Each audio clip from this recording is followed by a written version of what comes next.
Assalamualaikum warahmatullahi wabarakatuh. Teringin nak makan yang masam-masam pula ya. Kita masak tom yum ya. Ni ada ayam yang dah dibersihkan ya. Potonglah agak-agak 4 sudu makan cili kisar. Kalau tak nak pedas kurangkan.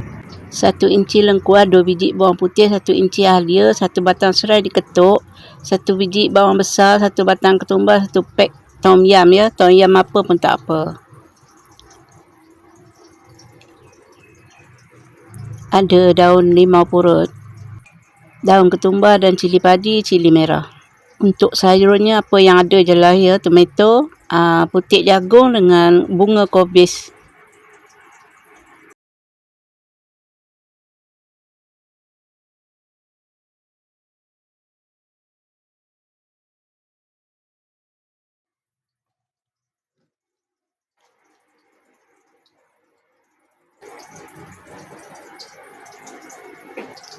Assalamualaikum warahmatullahi wabarakatuh. Jumpa lagi ya. Apa khabar sahabat semua? Para sahabat semua sihat selalu, dimurahkan rezeki. Amin amin ya rabbal alamin.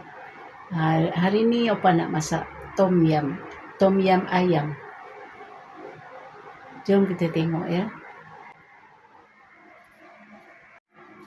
Jom kita mulakan.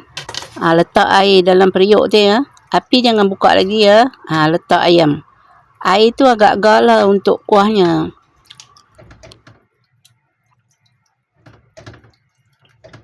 Masukkan bahan yang dipotong tadi tu ya.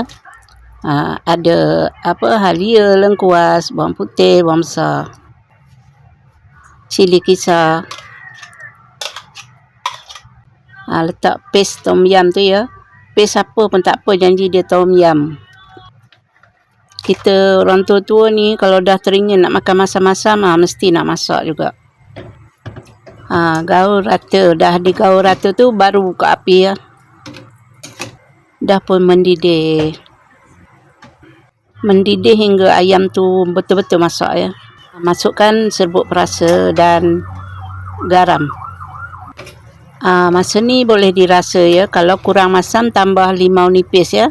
Opa dah perah limau nipis tapi tak tunjuk. Ni ada daun limau. Daun limau purut ya. Masukkan sayur-sayur semua tu. Bunga kobis, tomato dengan putik jagung tu ya.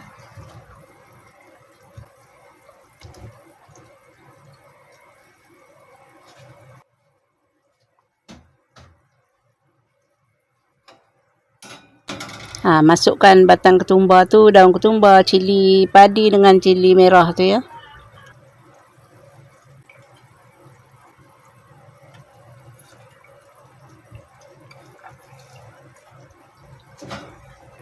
Dah masuk semua tu, digaul rata biar empuk sayur tu ya. Tunggu mendidih. Biarkan mendidih hingga sayur tu masak. Okey, dah pun siap. Kita goreng ayam, goreng kunyit ya.